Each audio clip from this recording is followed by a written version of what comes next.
I didn't realise at the time this roller coaster that you go on, and you are literally swept along. Nothing's no longer in your control, and it's quite regimented, appointments and oncologist and research nurse and a whole heap of things.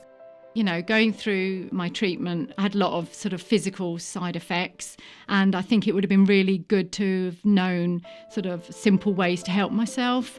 I remember somebody on the forum saying to me, because I had a mouthful of ulcers during my chemotherapy, which were extremely painful, plus a feeling of sort of like cotton wool face, very puffed. And somebody suggested freezing grapes. And it was a simple thing like that to suck on to relieve the pain. Looking back, I would have dealt with it in a much more open way. It's really hard to hear, everyone calling you a champion, calling you how strong you are and saying they're really proud of you and going through it. And then you feel like the next day you just want to break down and you just want to cry and you just want to be alone and sit alone. My children are all different ages. I've got a 13, 11-year-old and a 9-year-old. And telling the 9-year-old is very different to explaining it with the 13-year-old. And it's just knowing how to tell them.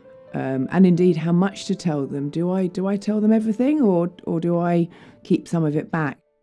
It didn't occur to me to ask a question about what life post-mastectomy would be like. Sometimes you need people to prompt you to ask the right questions or to think about what will happen after you get through a phase in the cancer treatment. Well, you do just Google it or you ask your parents, but if your parents can't answer it, then they Google it. But you get such scary... anytime you try and self-diagnose yourself over Google, it just doesn't go well. I think I'd probably go for asking what the side effects were going to be, both in the short term and the long term.